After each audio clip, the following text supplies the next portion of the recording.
Okay, everybody. Hello, and welcome to the video lecture for week number 5 of the psychological testing course. What I had said that I was going to do um, in this video lecture was to go through the questions that you all posted on the discussion board and talk about issues that you felt needed to be clarified or you were just curious about. And there were a number of very good questions that everybody asked, so I'm going to get started right on them. The first uh, asked the question, do therapists discuss cultural background of the individual when taking the test? And the answer to that is certainly yes. The TAT has actually been used quite a lot in research as its own instrument. In other words, the when we get to the MMPI, the MMPI two, there's a lot of research where it's specifically on what cultural factors enter into the interpretation of the MMPI. So it's sort of like MMPI research um, for its own sake. But what's interesting about the TAT is there's a lot of research on what uh, cultural factors influence TAT responses, but the TAT was used as a research instrument. In other words, it's almost like qualitative research. The TAT, it's not these studies aren't specifically to understand the TAT better. They're um, the TAT is used as a way of understanding people from different cultures better and what issues come out the most. So we didn't talk so much. The TAT is used as a clinical instrument. The TAT actually has a very rich history of also being used as a research instrument, as a research specifically for identifying um, what factors come out for individuals from different cultural backgrounds. So there's a fascinating body of research on that. I pulled up just one article. Uh, Cultural narrative in TAT responses, a thematic analysis of stories told uh, by Mamelodi adolescents. These are from this was from the University of Pretoria in South Africa, and it was studying TAT responses in teenagers who live in uh, sort of the townships of South Africa.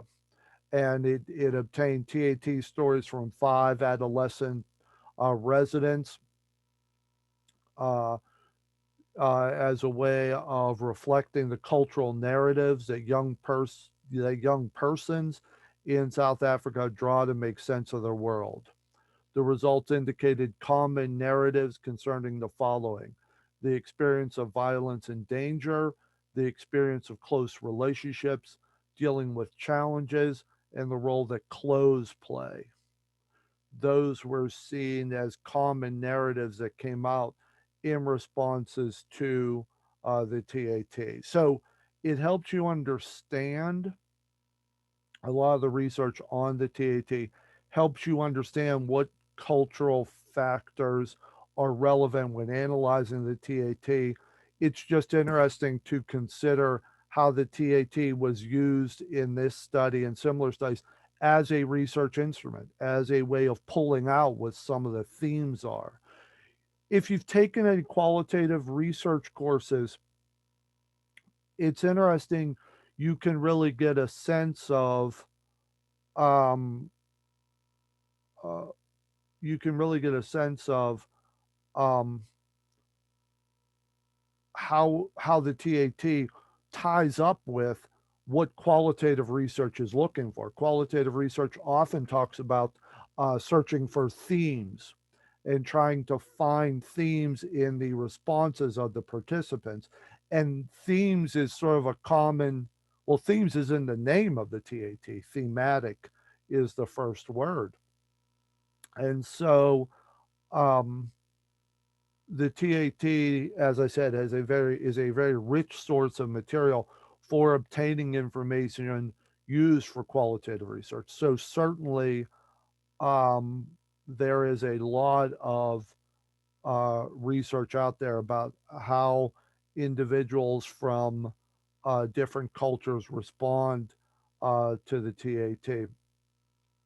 And it's fascinating material to read. You can find these, throughout Google Scholar and all the other places where you can find research articles. But it's fascinating to see how it ties in with sort of this qualitative research understanding of trying to determine what are some of the main themes that come out in how individuals from different cultures process the world around them.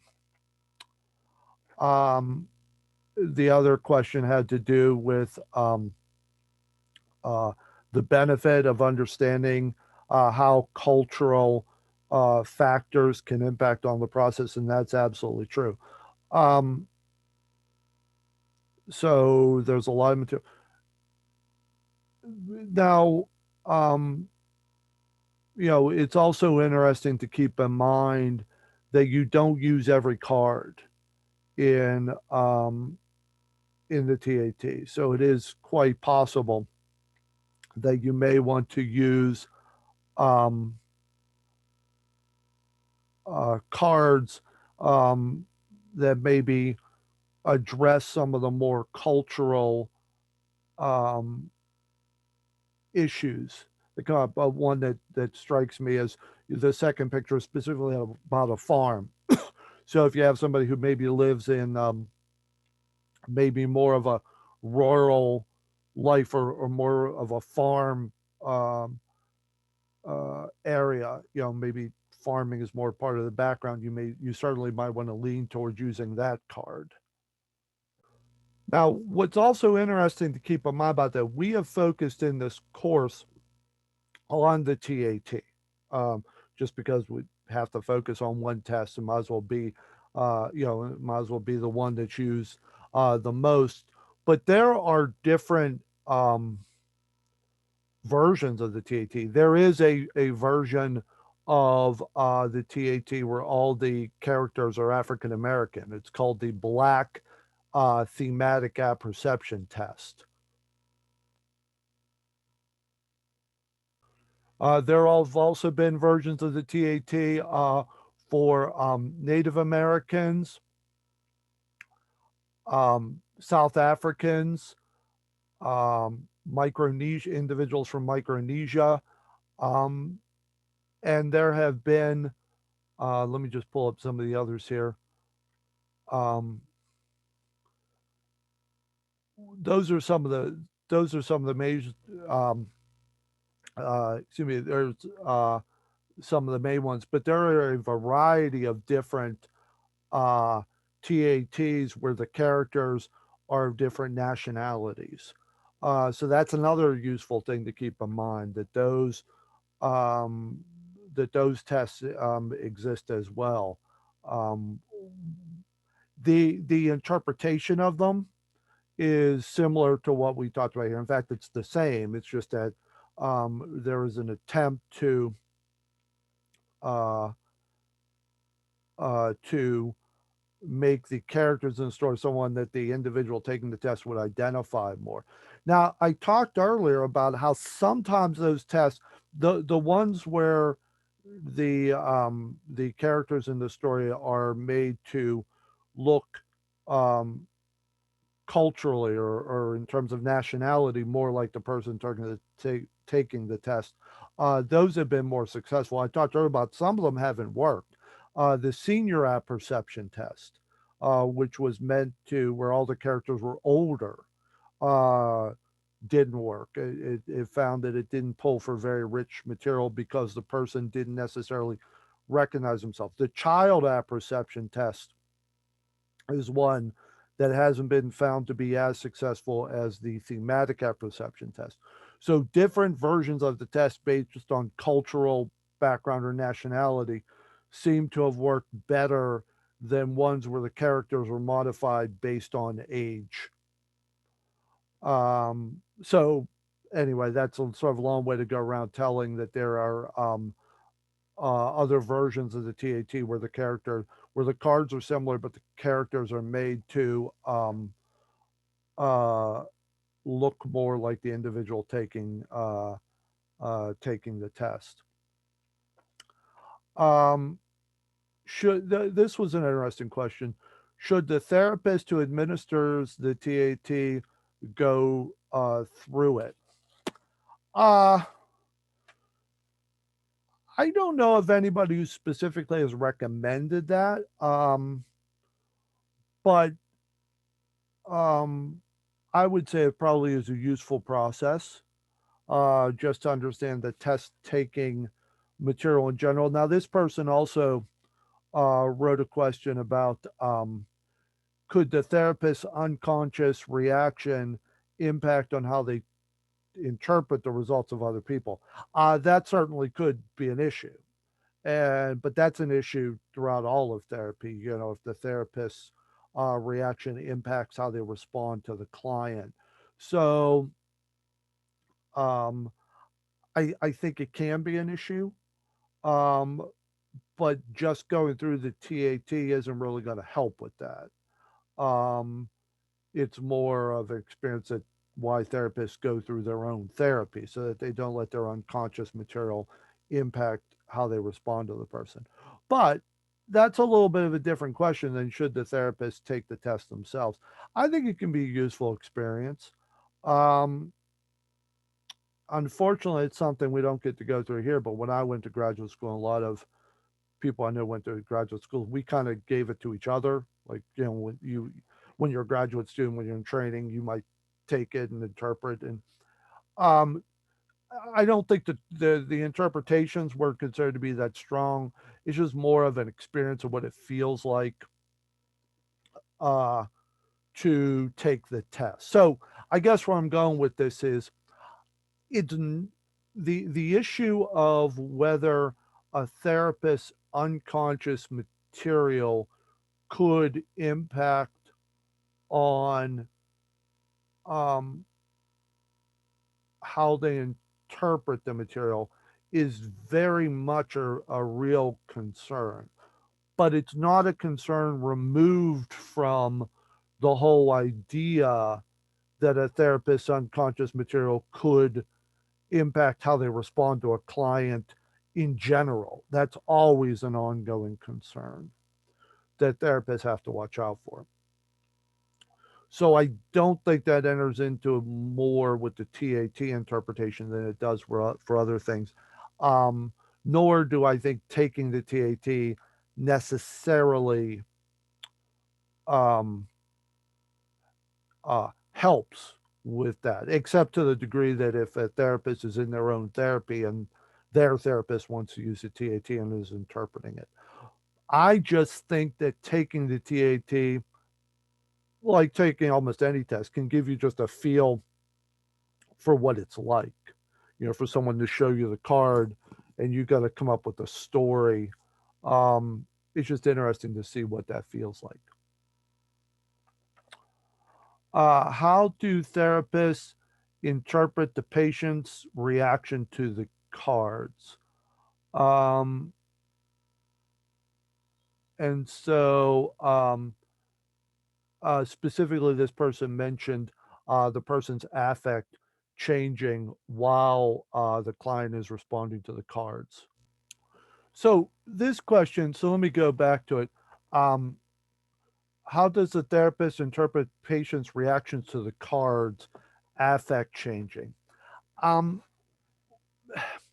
there's two different ways to look at that, and it would fit either under the information processing um, aspects of interpreting the stories or the emotional. So let's start with the emotional, the assessment of emotion. It depends on what the person does. I mean, if their affect changes, but um, like they go from looking happy to looking sad, there'd be two things to keep in mind. One is the affect change appropriate? And that's a judgment call, but are they going from a story that could be interpreted a positive way, um, to one that looks like, um, it's more of a negative? Just off the top of my head, the storyline, uh, with the girl who's running and then the other girl's in the tree, that could be interpreted as a playfulness, like that they're playing hide and go seek, maybe might be an example. And and then, going from that to maybe one of the uh sort of darker scenes later on, um if there's a change in the emotional quality of it, then I would see that's possibly a legitimate sign of emotional maturity. But then the question does, how does the person deal with it? Are they over exaggerated? Like, do they just have a very strong reaction to any sort of emotional change? If that is the case, then um, that suggests that they're not able to moderate their emotional response um, very well, that they're impacted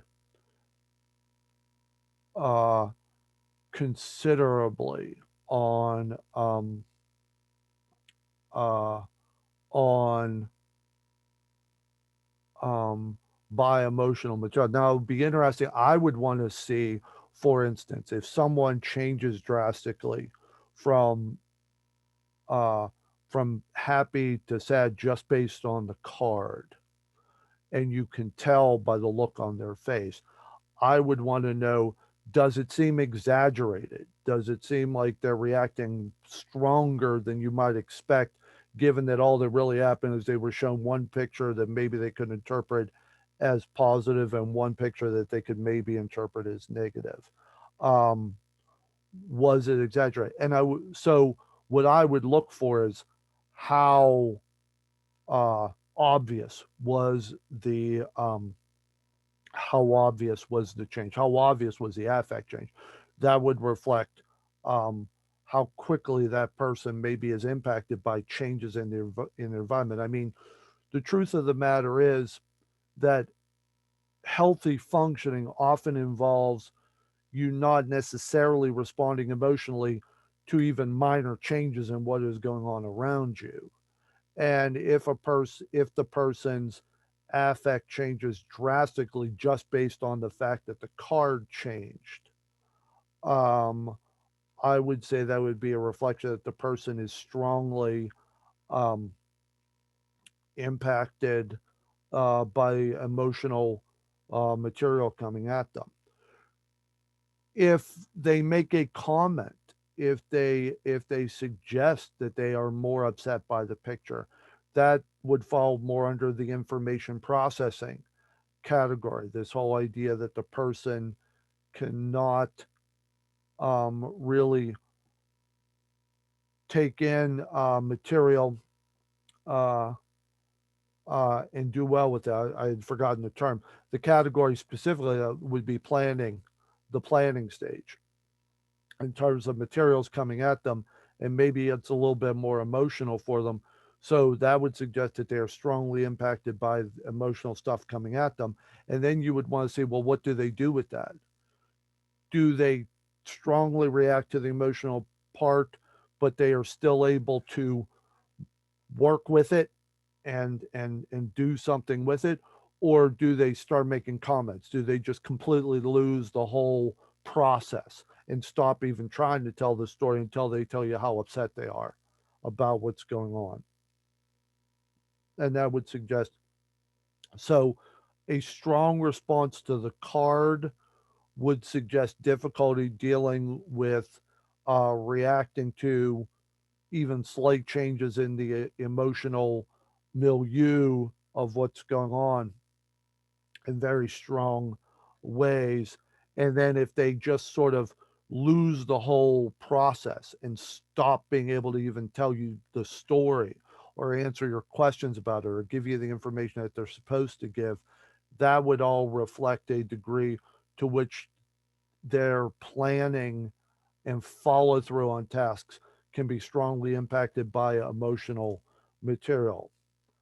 So, how strongly they respond in terms of affect, what they say about um, what you just had them deal with, and then I would want to know, if they get back to the story, what does the story say? You know, are they do they present a solid sort of comprehensive, cohesive story, or does their focus, it would be interesting to see in this case too, where does their focus go? If they're still able to tell the story, even if they're in this affect change and this mood change, where does their attention go into the story? Are they still able to process everything in a cohesive, or do they just focus on um, uh, different things? And if they focus on different things, what do they focus on? Where does their attention go?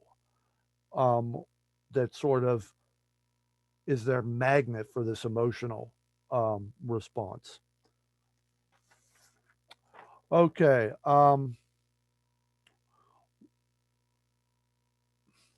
Okay. This next one is a little bit difficult to answer just um, in one part of a discussion, because it's very general. What type of information is incorporated when all you have is the TAT and a clinical interview?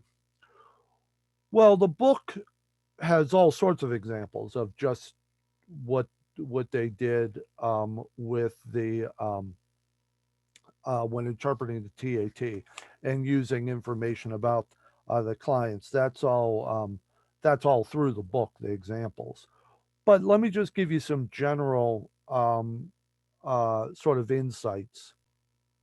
And I think, let me first say that I don't know that what you would necessarily look for in TAT responses would be that different from what you would look for when interviewing somebody. I think what, as far as behaviors or response styles, I think, and this person did mention this as a question, but I'm going to go, because what I can't think of a situation where I would have just a TAT and a clinical interview. I would have the TAT, the clinical interview, and a clinical history.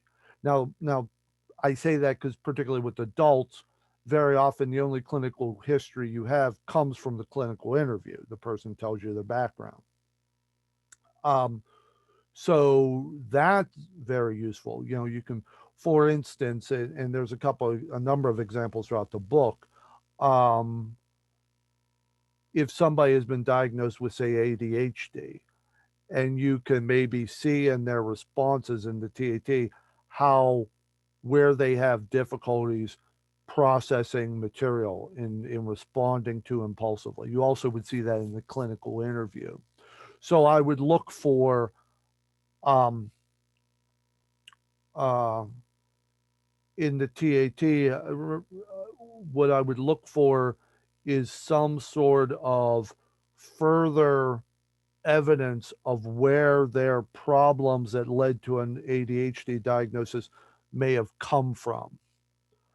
If the person describes themselves as depressed or has been diagnosed with depression, um, what the TAT can tell you is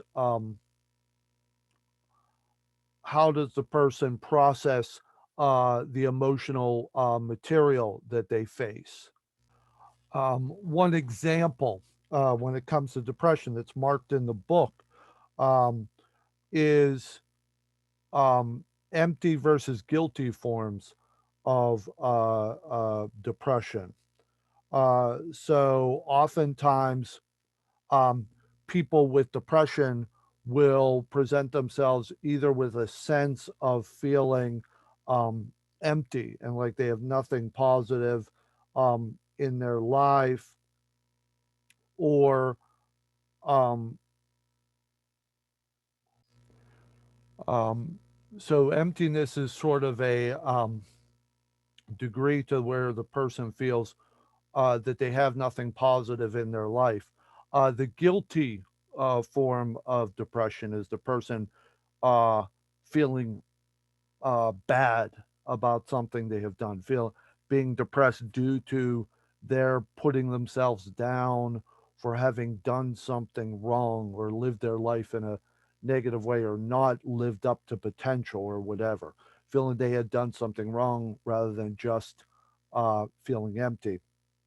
And what's interesting is some of the responses in the TAT that have been associated with this empty form of depression include themes of emptiness, unworthiness, loss, or loneliness. Um, if one way this occurs in some of the TAT responses are these cards where there's only a single character. Say the woman, there's one where it's clearly a woman who's crying, has her hand over her face. That card.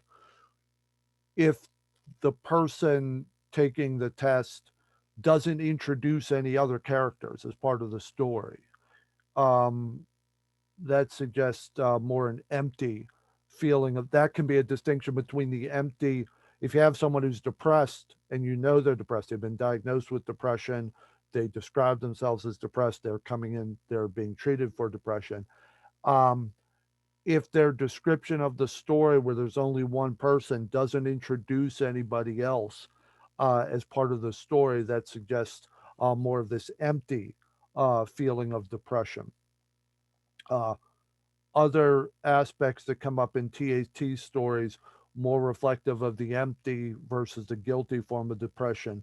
Harsh criticism of the self or others rather than appropriate remorse or guilt. Description of the characters as bored, apathetic, or feeling nothing. Explosive affect or impulsive action described in the stories. Um, and others characterized in relation to need gratification. So there's this feeling of emptiness, of not having needs met. Um, so, how does that enter into the question clinical interview? Again, clinical interview often means clinical history. And the clinical interview may be, and as I said, this is sort of how the TAT ties into um, uh, uh, clinical interview, or how the TAT ties into other tests or clinical history. You may have from the clinical interview, from the clinical history, from the MPI, you may know that the person suffers from depression. What the TAT can give you more insight is to why. Where does that come from? What is it about the person's processing, the person's emotional response that's leading to this depression?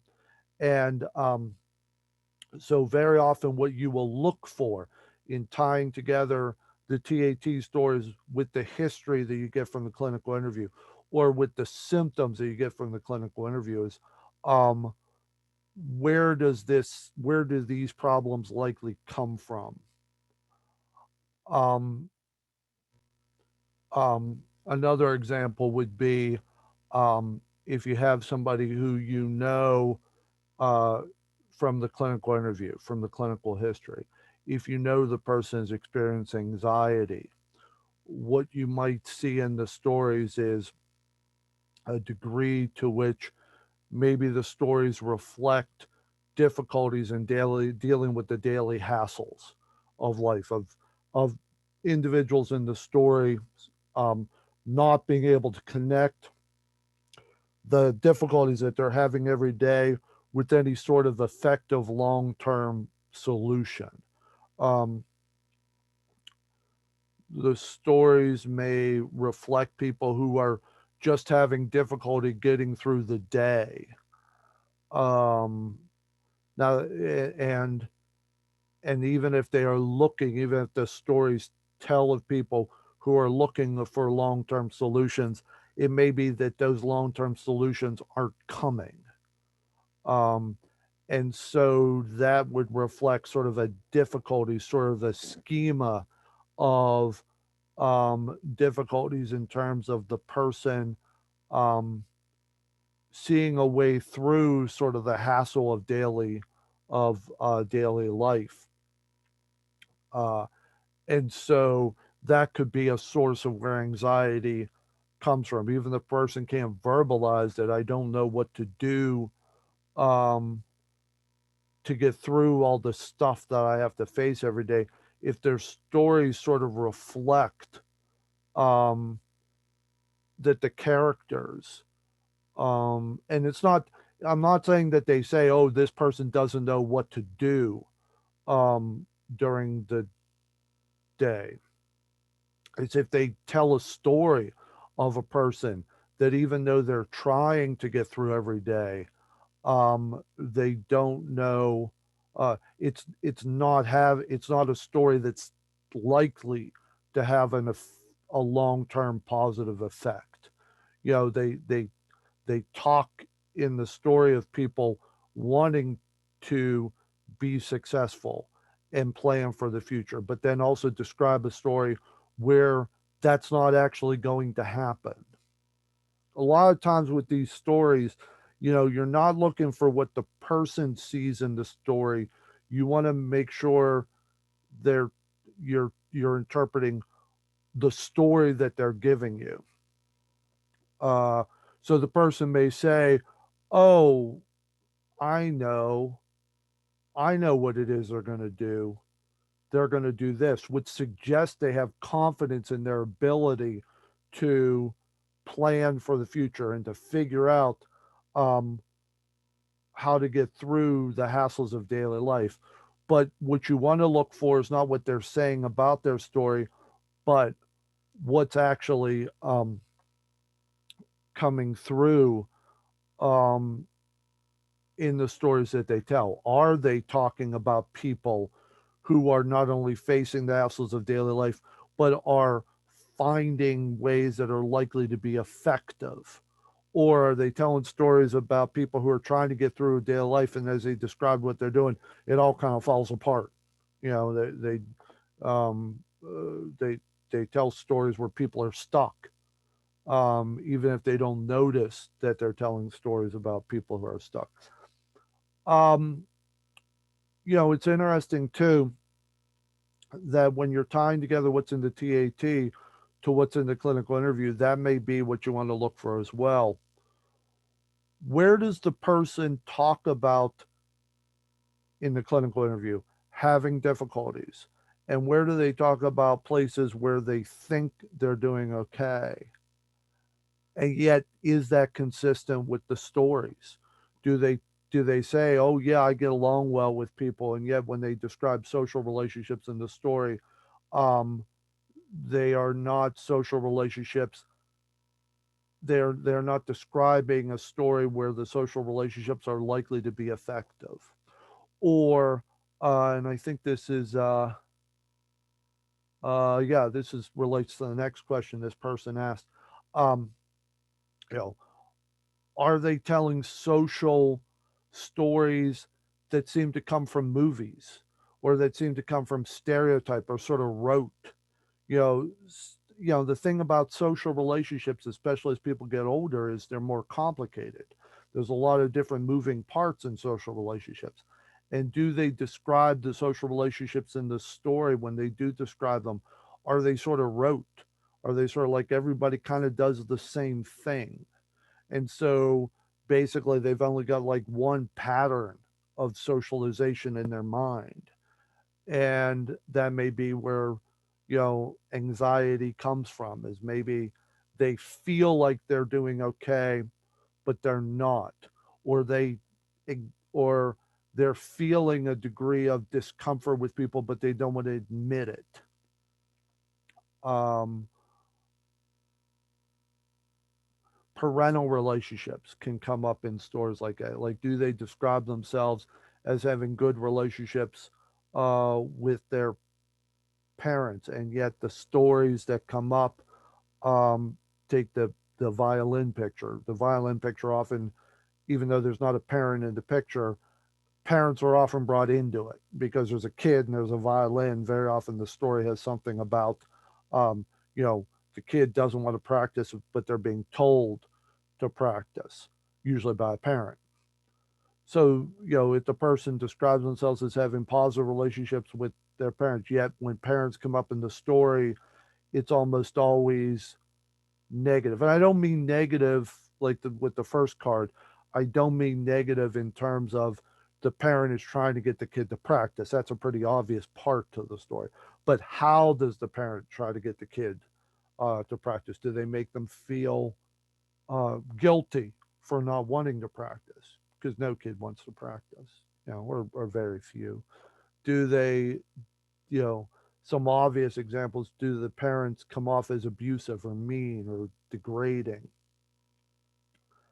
Um, so that's another thing in the interview. So going back to this question of clinical interview, and when you have just the TAT and the clinical interview, things I would look for is more from the clinical history part of the clinical interview. Where is the person identifying themselves as having problems? And then where do possible explanations of where those problems come from come up in the picture? Is there a discrepancy in how the person describes themselves and how and what the stories reflect? Is there a discrepancy in terms of how the person describes important peoples in their lives or important feelings about people, and then what comes up in the stories?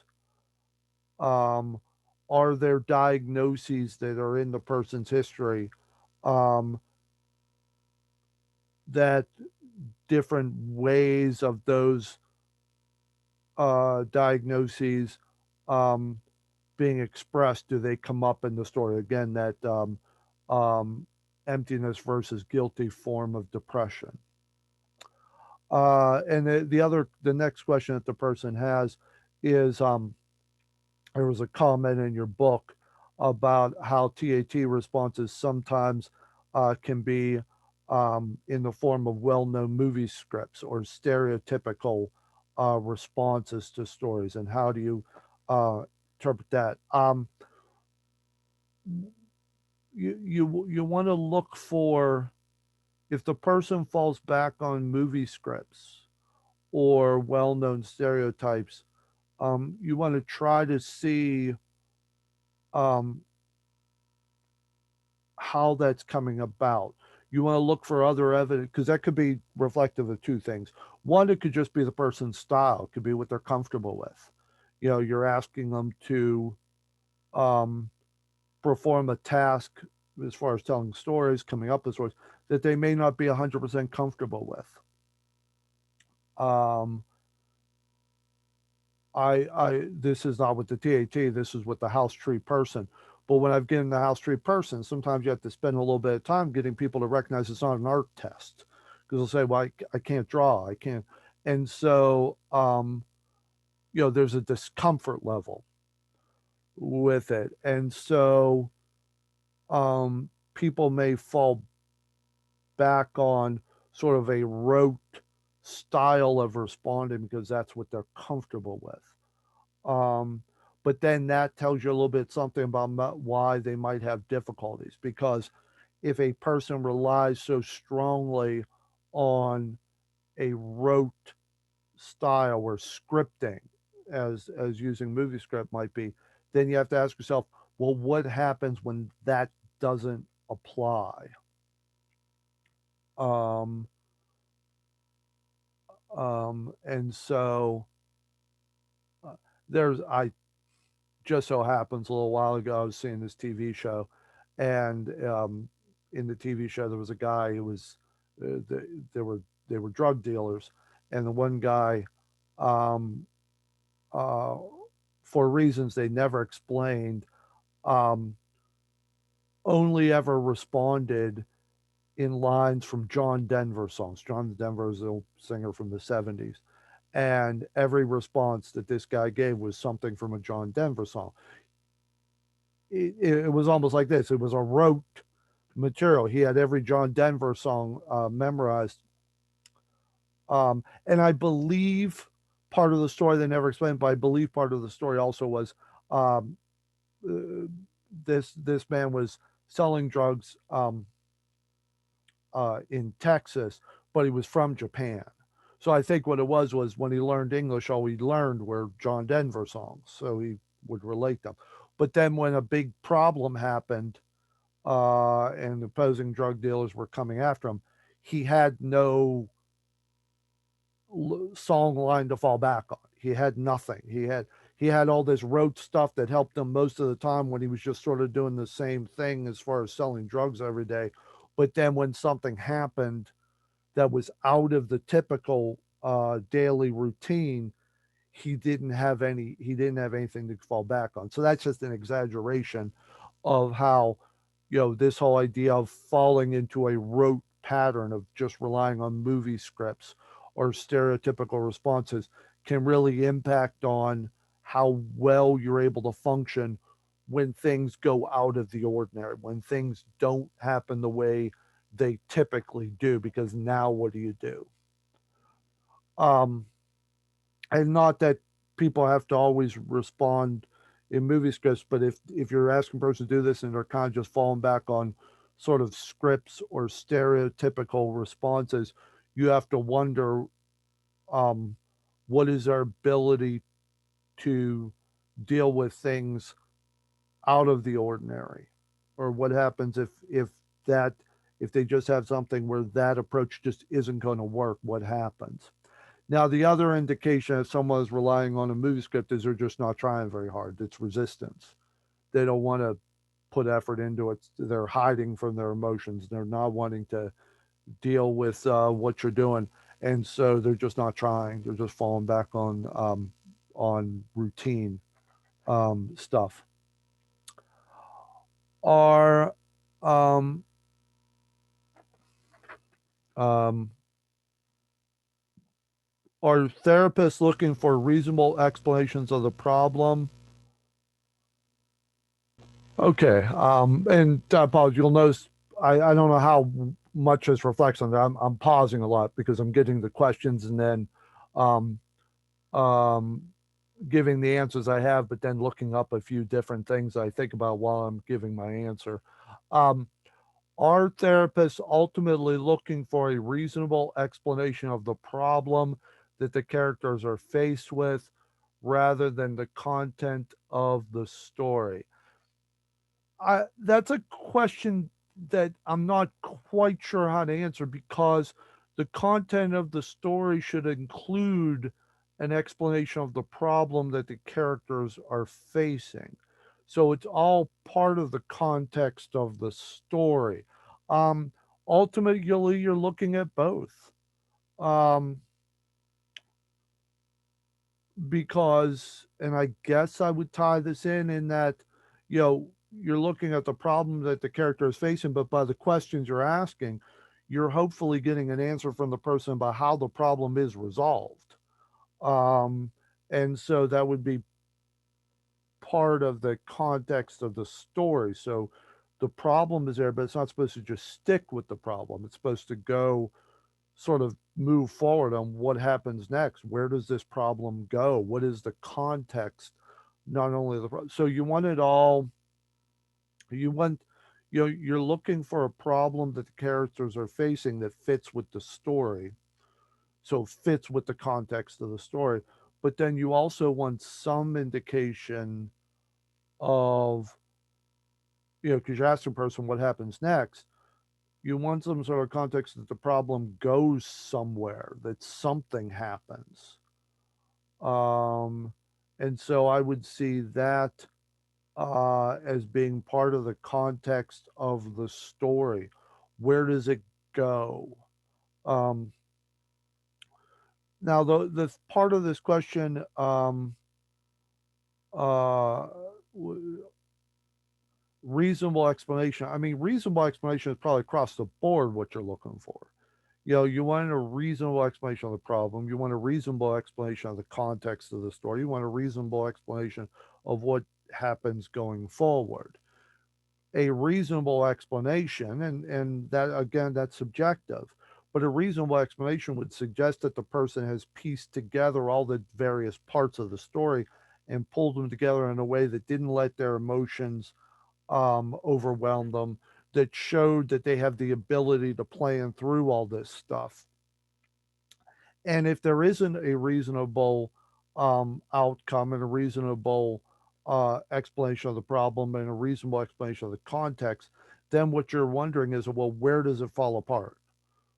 Um, what is the person's processing of this material into story and into a reasonable outcome fall apart? So I guess I would say to that is reasonable explanation is what you're looking for all across the board. The problem is when it's not reasonable, where does it fall apart?